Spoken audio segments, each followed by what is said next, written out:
कलीसिया एक साथ मिलकर आगे बढ़ती है। कहानी की भूमिका इस प्रकार से है। जैसे जैसे कलीसिया बढ़ती गई, सभी विश्वासी एक मन और एक हृदय के साथ रहने लगे। जो कुछ उनके पास था वह आपस में बांटने लगे। कभी कभी विश्वासी अपनी संपत्ति बेचते और उससे प्राप्त धन लाकर प्रेरितों के चरणों में रख देते थे। एक विश्वासी था बरनबास। उसने अपनी जमीन बेची और सारा धन लाकर कलीसिया को दे दिया और अपने लिए कुछ भी नहीं रखा। अब अपने श्रोताओं को सुनने के कार्य दें।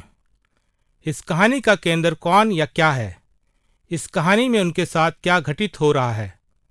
लूका ने अपनी पुस्तक में कलीसिया को आगे बढ़ने और तेजी से विस्तार के बारे में इस कहानी को क्यों शामिल किया? हम इस कहानी से कलीसिया के आगे बढ़ने और तेजी से विस्तार के बारे में क्या सीखते हैं?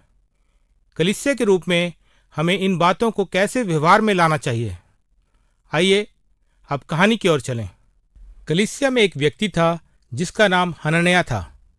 बरनबास की तरह हनन्याह ने भी अपनी संपत्ति बेच दी, परंतु उसने धन के विषय झूठ बोला। वह और उसकी पत्नी ने प्राप्त धन का कुछ हिस्सा ही प्रेरितों को देने का मन बनाया, परंतु उनको बताया कि यह सारा धन है। जब हनन्याह धन लेकर पतरस के पास गया तो पतरस ने कहा, हनन्याह, कैसे तेरे मन में शैतान ने कार्य किया कि तू परमेश्वर की आत्मा से झूठ बोले और प्राप्त धन में से कुछ हिस्सा अपने लिए रख ले। वह संपत्ति तो तेरी ही थी। तू उसे बेचने अथवा अपने पास रखने के लिए स्वतंत्र था। तूने अपने मन में इस बुराई के विषय में विचार ही क्यों किया? तुमने हमसे नहीं वरन परमेश्वर से झूठ बोला है। जैसे ही ये बातें हनन्याह ने सुना, वह तुरंत ही भूमि पर गिर पड़ा और मर गया। जिस किसी ने भी इस घटना के बारे में सुना, वह लोग भयभीत हो गए। फिर कुछ जवान हनन्याह को गाड़े जाने के लिए उठाकर ले गए। लगभग 3 घंटे के बाद हनन्याह की पत्नी भी पतरस के पास आई। उसे पता नहीं था कि उसके पति के साथ क्या हुआ। पतरस ने उससे पूछा, क्या तुमने अपनी भूमि इतने पैसे में ही बेची थी? और हनन्याह की पत्नी ने कहा, हाँ, इतने ही में बेची थी।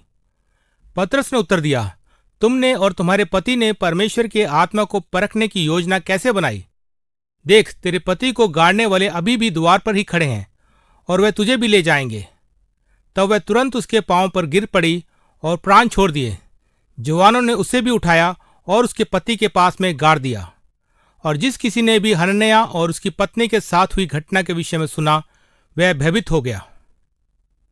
यदि आप इस कहानी के मूल पाठ को पढ़ना चाहते हैं तो आप इसे प्रेरितों के काम अध्याय 4 पद 32 और पद 36 से 37 और अध्याय 5 पद 1 से 11 में पढ़ सकते हैं।